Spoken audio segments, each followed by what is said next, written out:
Hola chingos, bienvenidos un día más al canal. Muchas veces cuando pensamos en Corea del Sur nos viene a la mente la música, los dramas, las películas, la comida o la seguridad. Pero Corea del Sur, del mismo modo que ocurre en otros países, no siempre ha sido un país tan seguro. Es por eso que en el vídeo de hoy vamos a ver 5 de los peores casos que os he traído este año en el canal. Y recordad darle al botón de suscribirse si no queréis perderos todas las novedades de Corea, y si os ha gustado le podéis dar al me gusta y compartirlo, que me ayuda mucho a hacer crecer este humilde canal. Empezamos.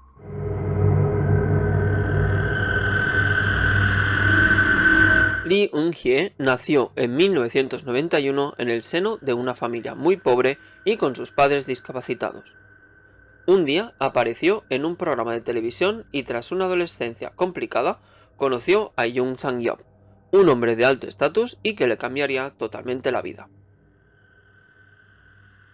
Tras casarse, Lee se encargó de las finanzas y la casa mientras que Yoon trabajaba todos los días. De este modo, cuando su marido no estaba en casa, Lee se veía con otro hombre, llamado Cho Hyun-soo, amigo de Yoon. En 2019 fue de vacaciones a la zona de Gapyeong, en el que había un ambiente de tranquilidad y unas cataratas muy bonitas, con unos amigos en los que estaba tanto su marido Yoon como su amante Cho. Así, el 30 de junio de ese mismo año, Yoon Sang-yeop estaba junto con el resto de amigos en la parte de la costa cuando sus compañeros fueron a nadar. Puesto que Yoon no sabía nadar, siempre usaba un flotador. Con todo, esa misma noche, tras beber mucho, los amigos se quedaron en la zona de la tienda de campaña cuando Lee y Cho le dijeron a Yoon que fuera a nadar con ellos. Aunque al principio Yoon se negó, al final fueron a una pendiente que había y tanto Lee como Cho se lanzaron al agua del lago en el que había la cascada y Yoon les siguió. Tras esto, ya dentro del agua, Yoon perdió su flotador y empezó a ahogarse, mientras veía que sus compañeros no hacían nada por ayudarlo. Y a pesar de que sus amigos al escucharlo gritar fueron a buscarlo, cuando llegaron, Yoon había fallecido. Lee Eun-hye y Cho Hyun-soo pasaron a ser los sospechosos principales, pero cuando fueron a buscarlos para prestar declaración en el juicio, habían desaparecido y no se supo nada de ellos hasta que, el 16 de abril de 2022, fueron capturados en un office cerca de la estación Samsung en Kuyang.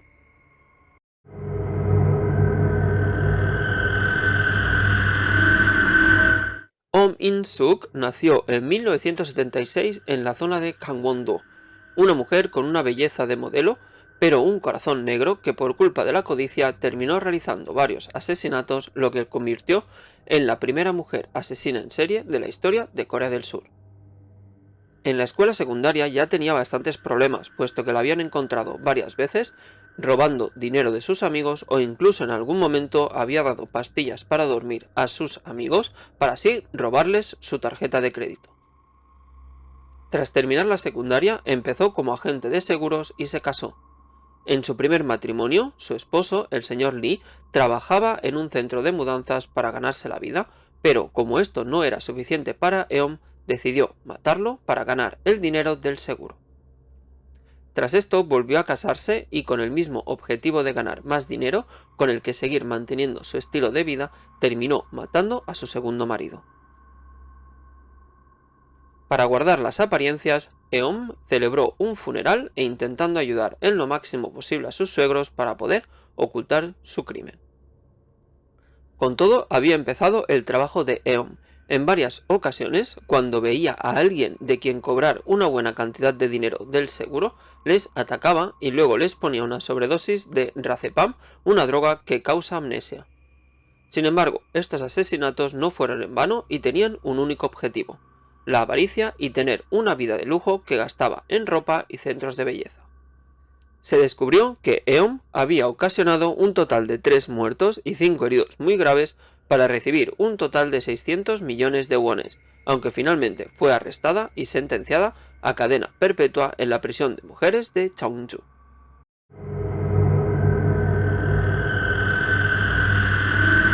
Navidad de 2020. Ari, una chica de 25 años, tras jugar al juego en línea League of Legends durante varios meses, queda con sus amigos de la comunidad virtual para ir a cenar y tomar algo. Ese día conocerá a Kim Tae-hyun, un chico bastante tímido que conocía muy bien las salas de ordenadores y que rápidamente se enamoró de Ari. Tras varias veces quedando ellos dos con el resto de amigos y haciéndose más fuerte la relación de amistad entre Kim y Ari, el chico le dijo a Ari lo que sentía por ella, pero ella lo rechazó. Fue entonces cuando Kim pensó que todas aquellas palabras que Ari le había dicho eran simplemente para jugar con él y hacerlo sentir como si fuera su esclavo. Kim Tae-hyun empezó a acosar virtualmente a Ari, pero cuando ella decidió bloquearlo de las redes sociales e incluso cambiarse el número de teléfono para evitarlo, Kim pasó a una acción más directa. En marzo de 2021, y tras haber monitorizado todos los movimientos de Ari, Kim ingresó a un supermercado en Nowon-gu, compró un cuchillo y volvió a casa para informarse por internet sobre cuáles eran los puntos vitales de una persona, así como también maneras de matarla. Una vez obtenida la información, se dirigió a casa de Ari y, simulando ser un repartidor, entra en casa de Ari y mata a la hermana de Ari que se encontraba en casa en ese momento. Sin salir del recinto, espera a que entre la madre de Ari y del mismo modo la apuñala, dejando su cuerpo al lado del de la hermana de la protagonista. Al cabo de unas horas, cuando llega Ari, abre la puerta de casa y ve los cuerpos de su madre y de su hermana en el suelo, pero sin tiempo a reaccionar recibe el cuchillazo de Kim que la mata al instante. Pasadas varias horas, familiares y amigos de Ari denuncian su desaparición y la policía va al apartamento de ella para ver qué ha ocurrido. Cuando llegan, ven a Kim tomándose varios fideos instantáneos y bebiendo soju que había encontrado en la nevera, con los 3 cuerpos en descomposición a su lado, en lo que la policía dijo que fue una escena que mostraba la maldad humana. Finalmente se confirmó la cadena perpetua en abril de 2022 y sigue cumpliendo en prisión.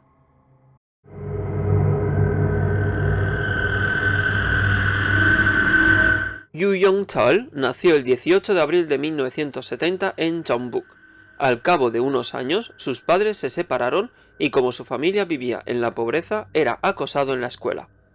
Fue entonces cuando Yu empezó a odiar a los ricos. Tras esto empezó su carrera como delincuente, en el que encontramos robos, pederastia y violaciones, pero no fue hasta 2003 que hizo su primer acto. Su primer crimen fue en el barrio de Shinsa, uno de los más ricos de todo Seúl, en casa de unos ancianos que al principio pensaron que era un ladrón. Sin embargo, Yu terminó matando a los 2 ancianos de 72 y 68 años. Una vez concluido su primer acto, no tardó demasiado en hacer su segundo, esta vez en la zona norte de Seúl, en el que encontró otra casa de ancianos adinerados y, siguiendo el mismo protocolo de atacar una casa cerca de la iglesia, terminó con sus vidas. Sus crímenes se centraban entonces en el barrio de Samsung, en Gangnam, en el que subió el muro de una casa lujosa y mató a sus inquilinos de avanzada edad. Su cuarta intervención fue en el barrio de Hyehwa-dong, en el que encontró una casa en la que había un bebé que tapó con una manta y dejó al margen de sus atrocidades. Su rencor no era hacia los pequeños, era solo hacia la gente mayor, por lo que el pequeño sobrevivió. Seguido de cerca por la policía, Yu detuvo los actos delictivos en dichas zonas y empezó a buscar prostitutas a las que extorsionaba para así poder ganar dinero que gastaba en el alquiler de su piso en la zona. Pero sus ansias de violencia pudieron con él y terminó matando a las prostitutas que llevaba a su casa y destrozaba en su propio baño. Finalmente, tras una dura persecución y la publicación de que había un asesino en serie en Seúl por parte de los medios de comunicación, Yu fue capturado. Tras un juicio bastante irregular, fue condenado a pena de muerte el 29 de noviembre de 2004.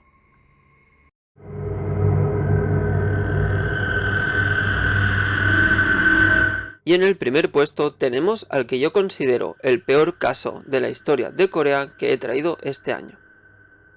Un día lluvioso de diciembre de 2008, Na-young, una niña de 8 años, iba a la escuela como un día cualquiera, aunque ese día no fue acompañada por su madre debido a que ella tenía mucho trabajo en el restaurante que tenía. Así, la niña iba tranquilamente camino a la escuela, que tenía a menos de 10 minutos a pie, cuando se encontró a Cho Do-sun. un hombre de 57 años que terminó siendo un auténtico monstruo. Y es que Cho llevó a la niña a una iglesia y allí empezó la pesadilla para la niña. Tras ser estrangulada, ahogada en el retrete, mordida y rota por varios orificios del cuerpo, le sacó los órganos con un desatascador.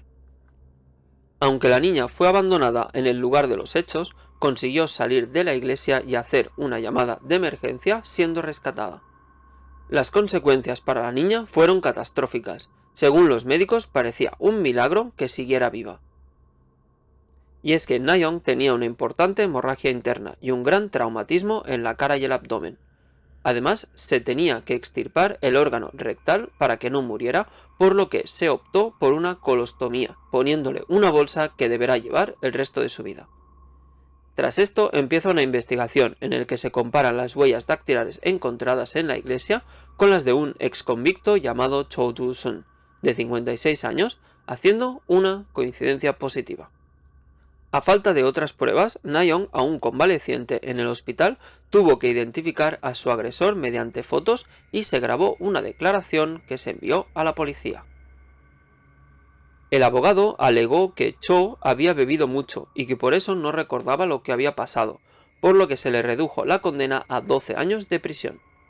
Tras esto, en 2011, el gobierno pagó 13 millones de wones en compensación por los terribles actos cometidos por el agresor. Finalmente, Cho Do-sun fue puesto en libertad el 13 de diciembre de 2020 y volvió a vivir con su mujer a tan solo 1 kilómetro de la familia de la víctima, la distancia mínima impuesta en su orden de alojamiento de la víctima. Por su parte, Na-young le dijo a su padre que no quería mudarse de barrio a pesar de estar cerca de su agresor, porque no quería dejar a sus amigos más cercanos con quienes había crecido. Y hasta aquí el vídeo resumen de los 5 casos más impactantes de Corea del Sur que he traído este año en el canal. En la descripción tenéis los enlaces de los casos más detallados por si os apetece saber más. Muchísimas gracias por todo el apoyo y nos vemos en el próximo vídeo con más casos. Un saludo.